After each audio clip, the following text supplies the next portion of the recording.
So, good day, class. Welcome to the first lecture on software engineering. So, I'll be taking you through the lecture this semester. So, to start, what is software engineering? But to define software engineering, we must first define what a software is. So, what is software? A software is a collection of integrated programs for solving a particular problem. Now, having a specific problem to be solved makes the software, it must not be ambiguous, it must have a specific problem, it must have a specific aim that it is targeted as. It is a set of instructions, data, or programs used to operate computers and execute specific tasks. Now, they also tell the computer how to function, and it also refers to applications that run on various devices like our laptops, mobile phones, tablets, and other devices. Like you probably are familiar right now, we have two types of software. First is the system software and the application software. As a recap, system software are the software that the computer use to perform its operation or activities. Examples are the operating system, the drivers, and the likes. While application software are the software that we use as users of the computer machine. Now, what is engineering? Engineering is the application of scientific and practical knowledge to, number one, invent, design, build, maintain, and improve frameworks and processes.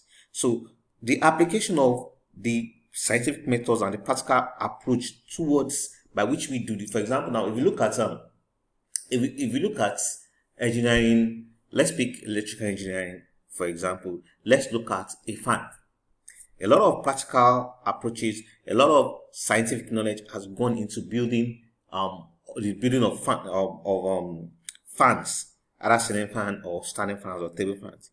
So now the idea is now picking this scientific and practical approach into solving into the process of software development. So let's bring these two together, software and engineering. So what then is software engineering? Software engineering is an engineering branch. It is not just it's not just scientific in nature. Of course, I expect that you guys will know the difference between science and technology right now. Science has to do with researching on theories that will finding out facts, searching on theories about nature in itself, while engineering or technology tries to apply these theories into what solving human endeavors. For example, your fan makes use of magnets. A lot of research has gone into the North Pole, South Pole. If you like pole attracts, unlike pole repels. Yeah. So those are just science theories.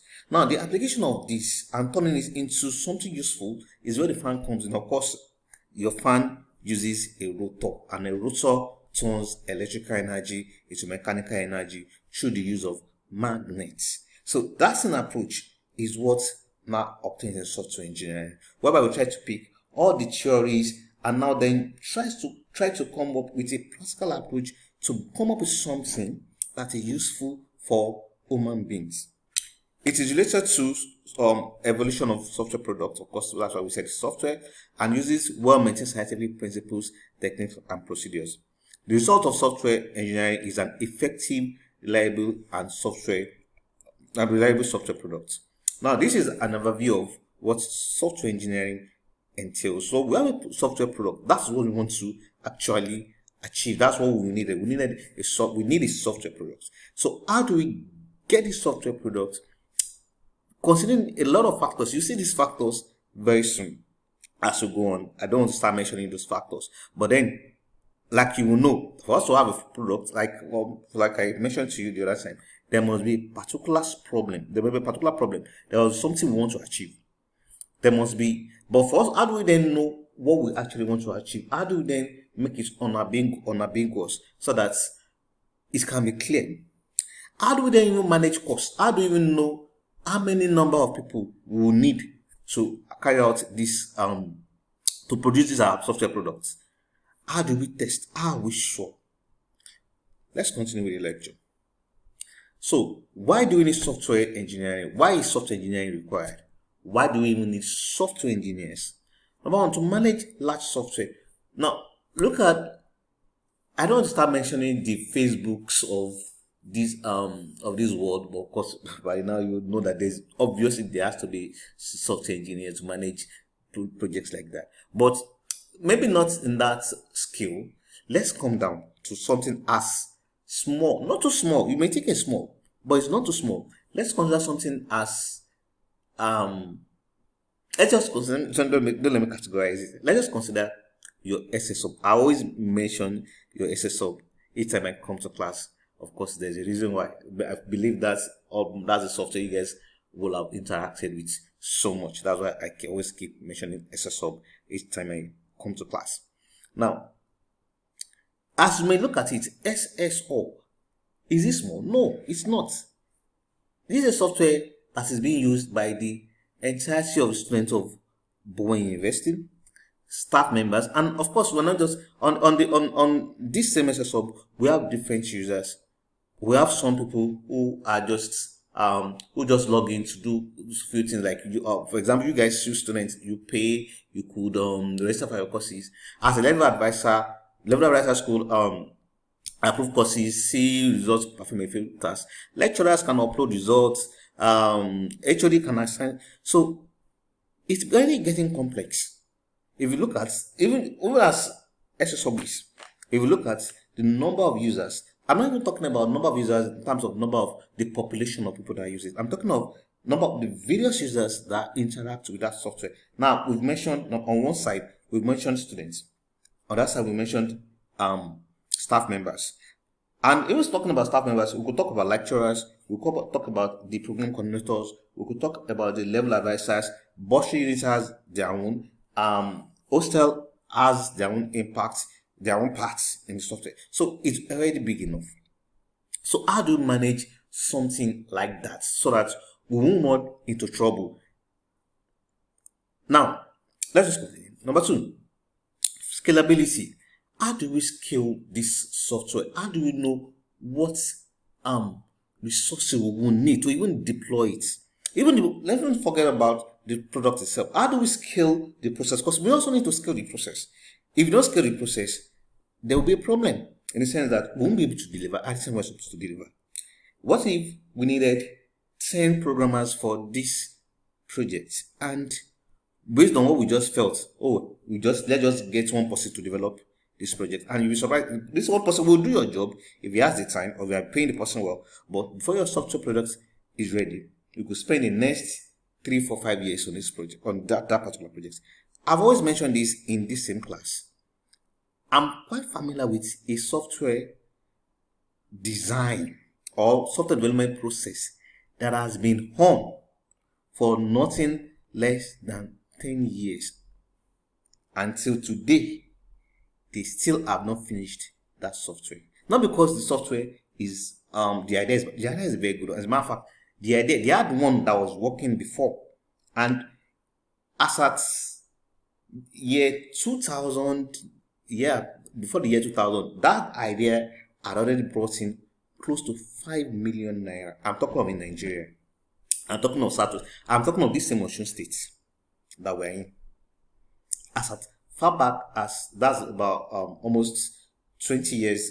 Yeah, that's about 20 years back. As at that time, they already made 20 million from that project. Now, moving forward from that project, they wanted to add some more functionalities, use some newer programming languages.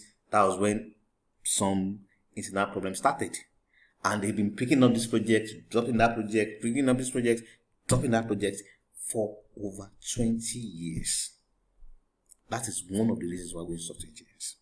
Course management. Now, this is quite similar to what I said earlier on. When I mentioned that, okay, what if we need 10? When we 10, if we define a time, let's say we need this software to be ready in 6 months. And we need, for it to be ready in 6 months, we are going to need nothing less than 10 programmers on that project. But we want to save costs. We decide to employ just one or two. How is that feasible? But on the other hand, what if this project only needed 5 programmers? But yes, because once this project to come online, once this software project as soon as possible, we went ahead to employ 25 programmers. Are we managing cost effectively? So those are one of the considerations that we must consider in software. Those are the reasons why we need software engineers to manage dynamic nature of software. Software nature is dynamic because today, one thing about requirements gathering is that you are not even sure of everything that you needed at that point. You just have the basic idea, and that's one of the reasons why the straight-jacketed waterfall model, where you gather requirements, you move into redesign, does not really work, because you always need to always go back to redesign. That's where software engineering is needed. That's where you need to manage the various changes that you will encounter in designing software for better quality management, of course.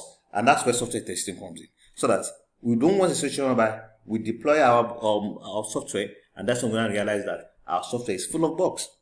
So at the process of managing designing the software, at the process of engineering the software, we should have managed situations like this. Okay, so for the next slide. So what are the characteristics of a good software engineer? How do we know what should a software engineer, what are the qualities a software engineer should possess? What are the qualities a software engineer should possess? Yeah, right. The features of a good software engineer is one, exposure to systematic methods.